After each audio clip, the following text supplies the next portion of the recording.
मेले आईयां दो जट्टियां सूट पाके फिके नसवारी। मेले आईयां दो जट्टियां। अमरीका ਦੇ ਵਿੱਚ ਸਾਨੂੰ ਬੈਠੇ ਹੋਏ ਉਹ ਸਾਰੀਆਂ ਸ਼ਾਵਾਂ ਜਿਹੜੀਆਂ ਸਾਡੀਆਂ ਪੰਜਾਬ ਦੀਆਂ ਟ੍ਰੈਡੀਸ਼ਨਲ ਸ਼ਾਵਾਂ ਸਾਨੂੰ ਸਾਰਾ ਕੁਝ ਲੱਭਣ। ਪਾਕਿਸਤਾਨ ਦੇ ਵਿੱਚ ਵੀ ਇਦਾਂ ਮੇਲੇ ਲੱਗਦੇ ਆ? ਪਾਕਿਸਤਾਨ 'ਚ ਮੇਲੇ ਲੱਗਦੇ ਸਨ। ਆਪਾਂ ਮੰਜੇ ਤੇ ਬੈਠੇ ਆ ਤੇ ਬਿਲਕੁਲ ਇਸ ਤਰ੍ਹਾਂ ਲੱਗਦਾ ਕਿ ਅਸੀਂ ਵਾਕਿਆ ਹੀ ਪੰਜਾਬ ਵਿੱਚ ਬੈਠੇ ਆ ਤੇ ਮੇਲੇ ਦਾ ਆਨੰਦ ਮਾਣ ਰਹੇ ਹਾਂ। ਬਿਲਕੁਲ ਤੇ ਬਾਲ ਖਾ ਕੇ ਜਿੱਧਰ ਦੀ ਲੰਗੀਆਂ ਸੋਣ ਹਲਵਾਈ ਦੇ ਕੋਲੋਂ ਉਹਨਾਂ ਜਾ ਕੇ ਜਲੇਬੀਆਂ ਮੰਗੀਆਂ। ਕਹਿੰਦਾ ਹਲਵਾਈ ਹੱਸ ਕੇ ਲੈ ਜੋ ਸੋਹਣਿਓ ਦੁਕਾਨ ਭਾਵੇਂ ਸਾਰੀ ਵੇ ਲੰਬੜਾਂ ਦੇ ਪੁੱਤ ਲੁੱਟ ਲਏ। ਹਾਂਜੀ, ਇਸ ਵੇਲੇ ਸਾਡੀ ਪੰਜਾਬੀ ਰੇਡੀਓ USA ਦੀ ਟੀਮ ਆਪਣੀ ਹੋਈ ਹੈ ਮੰਟਿਕਾ ਮੇਲੇ ਤੇ ਪੱਖੀਆਂ ਫੜ ਕੇ ਤੁਹਾਨੂੰ ਤੇ ਇਦਾਂ ਹੀ ਲੱਗਣ ਡਿਆ ਕਿ ਜਿੱਦਾਂ ਅਸੀਂ ਸਿਆਲਾਂ ਦੀ ਹੀਰ ਬਣਨ ਦੀ ਕੋਸ਼ਿਸ਼ ਕਰਨ ਡਿਆ। ਪਰ ਜਿੰਨਾ ਕੁ ਇੱਥੇ ਅੱਜ ਸਵਾਦ ਆ ਗਿਆ ਨਾ, ਅਸੀਂ ਹੈਰਾਨ ਆ ਕਿ ਅਮਰੀਕਾ ਦੇ ਵਿੱਚ ਸਾਨੂੰ ਬੈਠੇ ਹੋਏ ਉਹ ਸਾਰੀਆਂ ਸ਼ਾਵਾਂ ਜਿਹੜੀਆਂ ਸਾਡੀਆਂ ਪੰਜਾਬ ਦੀਆਂ ਟ੍ਰੈਡੀਸ਼ਨਲ ਸ਼ਾਵਾਂ ਸਾਨੂੰ ਸਾਰਾ ਕੁਝ ਲੱਭਣ ਲਿਆ। ਇੱਥੇ ਮੇਲੇ ਦੇ ਵਿੱਚ ਤੁਹਾਨੂੰ ਮਹਿੰਦੀ ਦੇ ਸਟਾਲ ਵੱਖਰੇ ਲੱਭਣਗੇ, ਜੁਐਲਰੀ ਦੇ ਵੱਖਰੇ ਨੇ, ਕੱਪੜਿਆਂ ਦੇ ਲੀੜਿਆਂ ਦੇ ਵੱਖਰੇ ਨੇ, ਭਾਂਡਿਆਂ ਦੇ ਵੱਖਰੇ ਨੇ ਕਿ ਇੱਥੇ ਆ ਕੇ ਤੁਸੀਂ ਨਾਲ ਸ਼ਾਪਿੰਗ ਕਰੋ, ਨਾਲ ਤੁਸੀਂ ਇੰਜੋਏ ਕਰੋ। ਵੱਖਰੀਆਂ ਗੇਮਾਂ, ਵੱਖਰੇ ਖੇਡ ਜਿਹੜੇ ਇੱਥੇ ਹੋਣਦੇ ਨੇ। ਤੇ ਇਸ ਵੇਲੇ ਵੀ ਤੁਸੀਂ ਪਿੱਛੇ ਮਿਊਜ਼ਿਕ ਸੁਣ ਰਹੇ ਹੋਗੇ, ਪਿੱਛੇ ਭੰਗੜਾ ਜਿਹੜਾ ਚੱਲ ਰਿਹਾ ਹੈਗਾ। ਤੇ ਪੰਜਾਬੀ ਰੇਡੀਓ ਦੀ ਪੂਰੀ ਟੀਮ ਨੇ ਮੇਰਾ ਖਿਆਲ ਹੈ ਕਿ ਬਹੁਤ ਇੰਜੋਏ ਕੀਤਾ। ਕੀ ਗੱਲ ਰਾਣੀ ਜੀ, ਸਵਾਦ ਆ ਗਿਆ ਹੈਗਾ। ਅਸੀਂ ਸਾਡਾ ਜਾਨ ਨੂੰ ਜੀ ਨਹੀਂ ਕਰਨ ਡਿਆ ਹੈਗਾ। ਤਾਂ ਦੂਜਾ ਇਹਦੇ ਨਾਲ ਜਿਹੜੀ ਬੱਦਲ ਤੇ ਮੀਂਹ ਨੇ ਸਾਡਾ ਸਵਾਦ ਜਿਹੜਾ ਦੂਣਾ ਘੱਟ ਹੈਗਾ। ਨਿੱਕੀ ਕਿਨਮਿਨ ਪੈ ਰਹੀ ਤੇ ਨਿੱਕੀ ਕਿਨਮਿਨ ਨੇ ਜਿਹੜਾ ਹੈ ਨਾ कह लो कि स्वाद दूना कर छड़िया, गर्मी मुका छड़ी। बिल्कुल ऐ मज़े दे विच असीं जिहड़ा ना इत्थे अज पूरा दिन गुजारिया हैगा। ਤੇ ਜੀ ਸਰੋਤਿਓ, ਮੰਟਿਕੇ ਦਾ ਵਿਸਾਖੀ ਮੇਲਾ ਤੇ ਵਿਸਾਖੀ ਮੇਲੇ ਦੇ ਵਿੱਚ ਤੁਸੀਂ ਦੇਖ ਹੀ ਰਹੇ ਆ ਕਿ ਕਿੰਨੀਆਂ ਰੌਣਕਾਂ ਲੱਗੀਆਂ ਆ। ਤੇ ਪ੍ਰਵੀਨ ਜੀ ਮੇਰੇ ਨਾਲ ਆ, ਮੈਂ ਪ੍ਰਵੀਨ ਜੀ ਨੂੰ ਪੁੱਛਦੀ ਆ। ਪ੍ਰਵੀਨ ਜੀ, ਪਾਕਿਸਤਾਨ ਦੇ ਵਿੱਚ ਵੀ ਇਦਾਂ ਮੇਲੇ ਲੱਗਦੇ ਆ?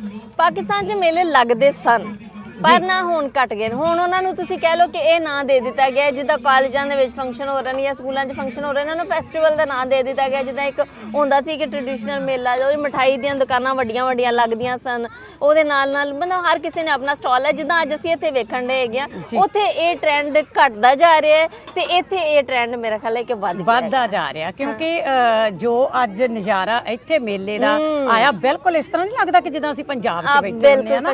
ਹਾਂਜੀ, ਤੇ ਬਾਕੀ ਦੁਕਾਨਾਂ ਆ ਕੱਚੇ ਭਾਂਡੇ ਦੇਖ ਕੇ ਮਿੱਟੀ ਦੇ ਤਾਂ ਮੈਨੂੰ ਬਿਲਕੁਲ ਹੀ ਇਦਾਂ ਲੱਗਣ ਲੱਗ ਪਿਆ ਕਿ ਵਾਕਈ ਹੀ ਅਸੀਂ ਪੰਜਾਬ 'ਚ ਬੈਠੇ ਹਾਂ। ਤੇ ਬਾਕੀ ਪ੍ਰਵੀਨ ਜੀ ਦੇਖੋ ਕਿੱਦਾਂ ਕਿ ਇੱਥੇ ਇਦਾਂ ਆ ਕਿ ਮੇਲਾ ਥੋੜਾ ਜਿਹਾ ਹੈ ਤਾਂ ਪੰਜਾਬ ਨਾਲੋਂ ਵੱਖਰਾ, ਕਿਉਂਕਿ ਪੰਜਾਬ ਦੇ ਮੇਲੇ ਜਿਹੜੇ ਆ ਉੱਥੇ ਗੱਭਰੂ ਮਟਿਆਰਾਂ ਤਿਆਰ ਹੋ ਕੇ ਜਾਂਦੀਆਂ ਹੁੰਦੀਆਂ। ਇੱਥੇ ਹੁਣ ਹਰ ਇੱਕ ਤਰ੍ਹਾਂ ਦਾ ਬੰਦਾ ਤੁਹਾਨੂੰ ਦੇਖਣ ਨੂੰ ਮਿਲਦਾ ਆ।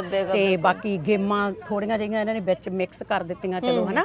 ਪਰ ਜਿਹੜਾ ਮੇਲਾ ਤਾਂ ਮੇਲਾ ਹੀ ਉਹਨੂੰ ਤੁਸੀਂ ਕਹਿ ਸਕਦੇ ਆ, ਜਿੱਦਾਂ ਕਿਉਂਕਿ ਇਸ ਵੇਲੇ ਖੁੱਲੀ ਪਾਰਕ ਦੇ ਵਿੱਚ ਇਹ ਲੱਗਾ ਹੋਇਆ। ਕਿਉਂਕਿ ਜੇ ਕਿਸੇ ਹਾਲ ਵਿੱਚ ਹੁੰਦਾ ਤੇ ਫਿਰ ਉਹ ਮੇਲਾ ਨਹੀਂ ਸੀ, ਉਹ ਮੇਲਾ ਨਹੀਂ ਸੀ ਲੱਗਣਾ, ਮੇਲੇ ਦਾ ਨਾਂ ਨਹੀਂ ਦੇ ਤੇ ਉਹਨੂੰ ਮੇਲੇ ਦਾ ਨਾਂ ਨਹੀਂ ਦੇ ਸਕਦੇ। ਤੇ ਹੁਣ ਇਸ ਵੇਲੇ ਜਿੱਦਾਂ ਇੱਥੇ ਖੁੱਲੇ ਅਸਮਾਨ ਦੇ ਥੱਲੇ ਆਪਾਂ ਮੰਜੇ ਤੇ ਬੈਠੇ ਆ ਤੇ ਬਿਲਕੁਲ ਇਸ ਤਰ੍ਹਾਂ ਲੱਗਦਾ ਕਿ ਅਸੀਂ ਵਾਕਿਆ ਹੀ ਪੰਜਾਬ ਵਿੱਚ ਬੈਠੇ ਆ ਤੇ ਮੇਲੇ ਦਾ ਆਨੰਦ ਮਾਣ ਰਹੇ ਹਾਂ।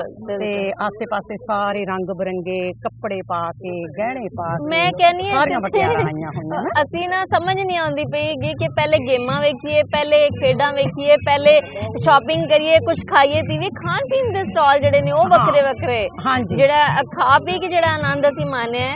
ਤੇ ਫਿਰ ਸਭ ਤੋਂ ਵੱਡੀ ਗੱਲ ਇਹ ਵੇ ਇੱਥੇ ਮੈਂ ਜੋ ਵੇਖੀ ਕਿ ਸਫਾਈ ਦਾ ਖਾਸ ਇੰਤਜ਼ਾਮ, ਵਾਕਿਆ ਸਫਾਈ ਦਾ ਬਹੁਤ ਖਾਸ ਇੰਤਜ਼ਾਮ, ਨੀਟ ਐਂਡ ਕਲੀਨ ਹਰ ਸ਼ੈ ਤੁਹਾਨੂੰ ਇੱਥੇ ਜਿਹੜਾ ਨਾ ਨਜ਼ਰ ਆ ਰਹੀ ਹੈ।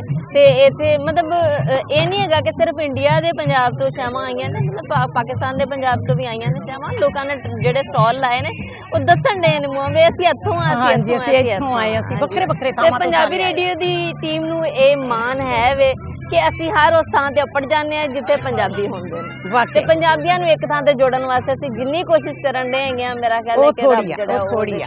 ਤੇ ਬਾਕੀ ਸੇਵਾ ਭਾਵਨਾ ਦੇਖ ਲਓ, ਕਈਆਂ ਦੇ ਵਿੱਚ ਜਲੇਬੀਆਂ ਦਾ, ਚਾਹ ਦਾ ਲੰਗਰ ਲਾਇਆ ਹੋਇਆ, ਤੇ ਬਦਾਨੇ ਭੁਜੀਏ ਦਾ, ਕੌਫੀ ਦਾ ਲੰਗਰ ਲਾਇਆ ਆ। ਉਹਨਾਂ ਦਾ ਆਪਣਾ ਹੀ ਇੱਕ ਵੱਖਰਾ ਹੀ ਸੇਵਾ ਕਰਨ ਦਾ ਢੰਗ ਆ ਤੇ ਵਾਕਈ ਮੇਲੇ ਦੇ ਵਿੱਚ ਆ ਕੇ ਮਜ਼ਾ ਬਹੁਤ ਆਇਆ। ਪਰ ਇੱਥੇ 2 ਲਾਈਨਾਂ ਕਹਿਣੀਆਂ ਤੇ ਜ਼ਰੂਰ ਬਣਦੀਆਂ ਆ ਜਿੰਨਾ ਹਨਾ, ਕਿਉਂਕਿ ਪੰਜਾਬੀ ਜਿਹੜੇ ਨਾ ਉਹ ਰਹਿ ਨਹੀਂ ਸਕਦੇ।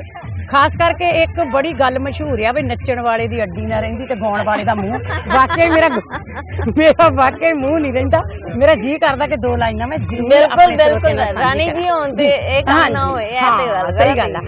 ਮੇਲੇ ਆਈਆਂ 2 ਜੱਟੀਆਂ, ਸੂਟ ਪਾ ਕੇ ਫਿੱਕੇ ਨਸਵਾਰੀ। ਮੇਲੇ ਆਈਆਂ 2 ਜੱਟੀਆਂ, ਸੂਟ ਪਾ ਕੇ ਫਿੱਕੇ ਨਸਵਾਰੀ। ਬੇਲੰਬੜਾਂ ਦੇ ਪੁੱਤ ਲੁੱਟ ਲਏ, ਨਾਲੇ ਲੁੱਟਿਆ ਜੱਗੂ ਪਟਵਾਰੀ। ਬੇਲੰਬੜਾਂ ਦੇ ਪੁੱਤ ਲੁੱਟ ਲਏ, ਬੱਲੇ ਬੱਲੇ ਹੋ ਗਈ ਮੇਲੇ ਵਿੱਚ ਬਾਲ ਖਾ ਕੇ ਜਿੱਧਰ ਦੀ ਲੰਗੀਆਂ। ਸੋਣ ਹਲਵਾਈ ਦੇ ਕੋਲੋਂ ਉਹਨਾਂ ਜਾ ਕੇ ਜਲੇਬੀਆਂ ਮੰਗੀਆਂ। ਕਹਿੰਦਾ ਹਲਵਾਈ ਹੱਸ ਕੇ ਲੈ ਜੋ ਸੋਹਣਿਓ ਦੁਕਾਨ ਭਾਵੇਂ ਸਾਰੀ। ਬਈ ਲੰਬੜਾਂ ਦੇ ਪੁੱਤ ਲੁੱਟ ਲਏ, ਨਾਲੇ ਲੁੱਟਿਆ ਜੱਗੂ ਪਟਵਾਰੀ। ਬਈ ਲੰਬੜਾਂ ਦੇ ਪੁੱਤ ਲੁੱਟ ਲਏ। ਵਾਕਈ ਪ੍ਰਵੀਨ ਜੀ ਅੱਜ ਮਜ਼ਾ ਆ ਗਿਆ ਮੇਲਾ ਦੇਖਣ ਦਾ ਹਨਾ। ਤੇ ਜੀ ਸਰੋਤਿਓ, ਪੰਜਾਬੀ ਰੇਡੀਓ USA ਦੀ ਟੀਮ ਲਾਈਵ ਕਵਰੇਜ ਇਸ ਮੇਲੇ ਨੂੰ ਕਰ ਰਹੀ ਸੀ ਤੇ ਇਸੇ ਤਰ੍ਹਾਂ ਤੁਸੀਂ ਵੀ ਸਾਡਾ ਸਾਥ ਦਿੰਦੇ ਰਹਿਣਾ, ਸੁਣਦੇ ਰਹਿਣਾ ਪੰਜਾਬੀ ਰੇਡੀਓ USA।